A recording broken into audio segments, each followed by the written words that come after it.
Hello mga kapwa ko kasari, good afternoon po sa ating lahat. Welcome back to my YouTube channel. Time check muna tayo. Ayan, 12:56 na ng hapon. And for today's vlog mga kapwa ko kasari, ayan, magandang magyaw-yaw ngayon kasi wala na yung batang makulit na ihatid na sa school.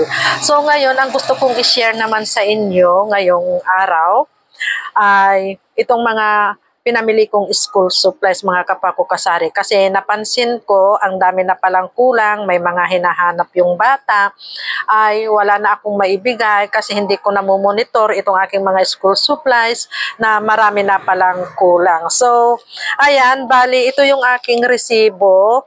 Ang aking binayaran dito sa aking school supplies ay umabot din siya ng 3,113.50. So, bali, ang aking kinuha, ayan, isa din ito sa mga hinahanap ng customer ay itong biodata. Ayan, bali, ang bintahan ko ng biodata is 2 pesos yung isang piraso nito mga kapwa ko kasari. So, napansin ko kasi kahapon na ilang piraso na lang yata yung aking biodata.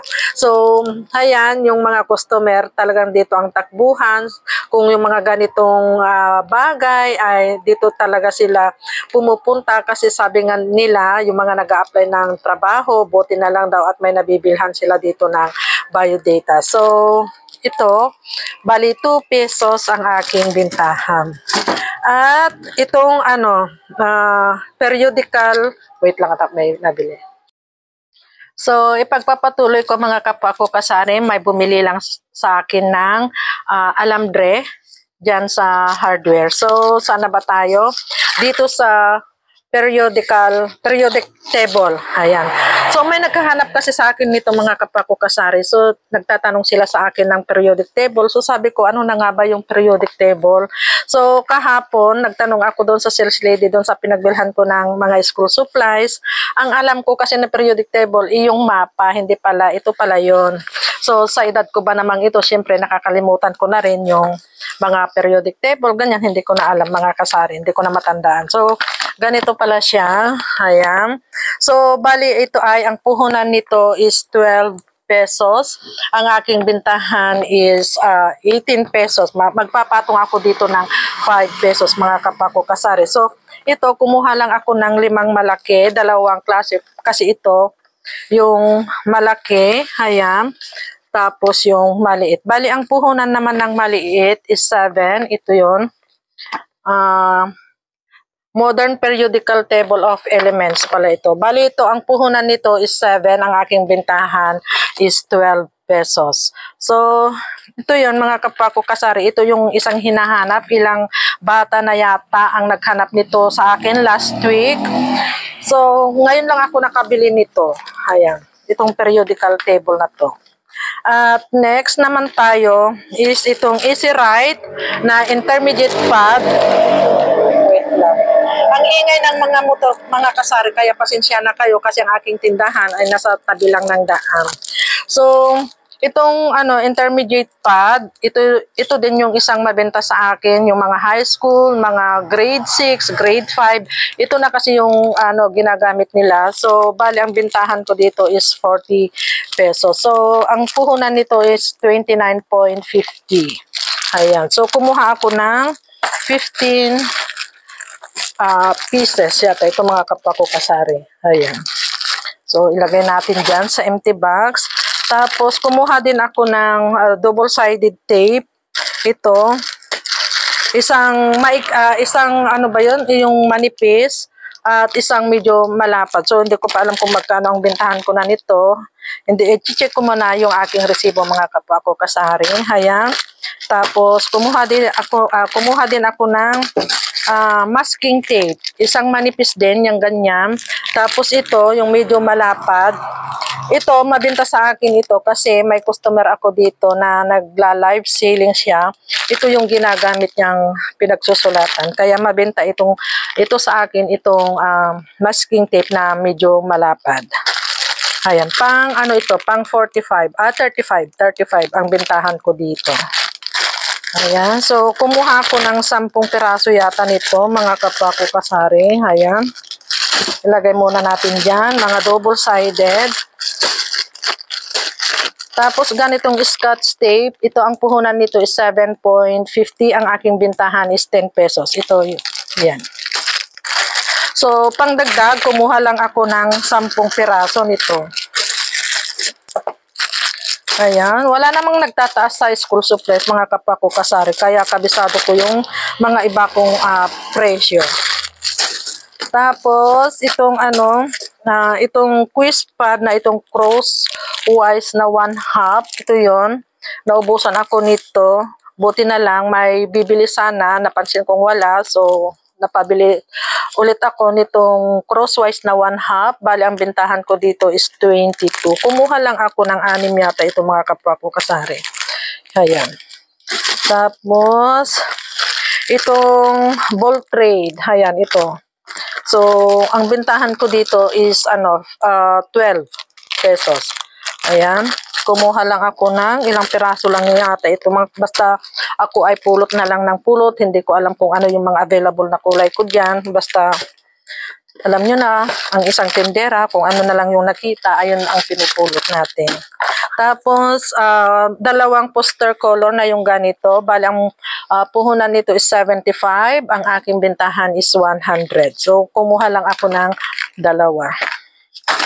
Tapos, itong ganitong klaseng notebook. Ito, ayan. Bali, ang bintahan ko nito is 50 pesos. Ganito siya, iba-ibang kulay. Ang ganda ng niya, mga kapako kasari. So, ganito yung loob niya. Kahit medyo mahal, ayan, gustong-gusto nila ito kasi nga maganda. Ayan, iba't ibang kulay yan, ganyan. So, kumuha lang ako ng 1, 2, 3, 4, 6. Naubusan ako nito. 6.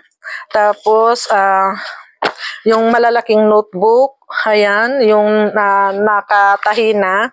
Tapos, yung may spring. Ayan, ilang malaking notebook ba ito? So, ilan ba lahat to?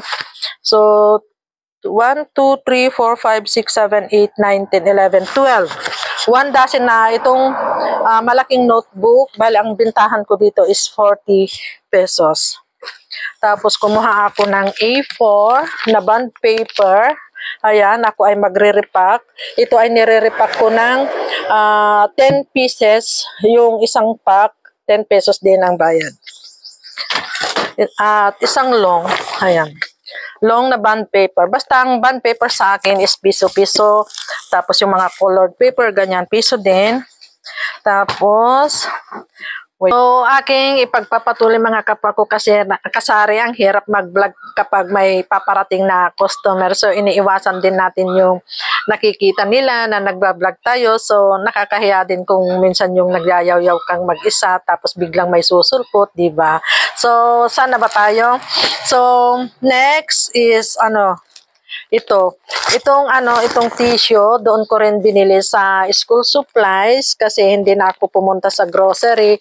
Basta doon na lang ako namulot nito mga kasari. Itong tissue na Fem ba to? Ayan, Fem. Bali, ang bitahan ko nito is 15 pesos.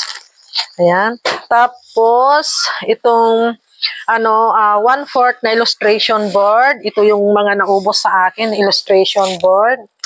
Ayan, kumuha lang ako ng 20 pieces nito. Ang aking bintahan is 20 pesos. So, 20 na piraso ito mga kapwa ko kasari. So, ilagay muna natin dyan. At itong illustration na 1/8. Bali, 1 dream na ang aking kinuha. Ito ang isa sa pinaka fast moving dito sa aking mga school supplies. So, kada bibili ako nito, 1 dream talaga ang aking kinukuha. So, bali, ang bintahan ko ng 1/8 na illustration board is 10 pesos. At dahil papalapit na ang Valentine's Day, ayan, kumuha ako ng dalawang, bali 20 pieces na kartulina na red. So, kaninang umaga, nagsibilihan na yung mga bata, kaya ito, nakabalot pa, red. So ito kanina ay may mga bumili ng bata. Tapos ang mabili ngayon sa akin na araw-araw na may bumibili is yung colored paper na red, cartolina na red. So syempre, papalapit na naman ang Valentine's Day kaya sa school ito yung mga project nila. Yung gumagawa sila ng mga heart, ganyan. So, ito lang mga kapako kasari yung aking mga napamili na school supplies na napansin kong wala dito sa aking tindahan. Kagaya nitong illustration boards na 1/4 at illustration na 1/8. Ayan talaga yung mga naubos sa akin. Tapos itong mga notebook na malaki, meron pa naman pero parang dadalawang piraso na rin. Ayan. So, basta yung mga iba dito is yung mga pangdagdag lang na paninda. So, ito lang mga kapako kasari ang aking may share na naman sa inyo dito sa aking mga school supplies na hindi ko namomonitor na papaubos na pala. So, kailangan din nating mag-monitor sa ating mga paninda, mga kapako kasari. So, yan lang. Happy selling na lang po sa ating lahat. God bless us and bye! Thank you for watching. Sharing is caring.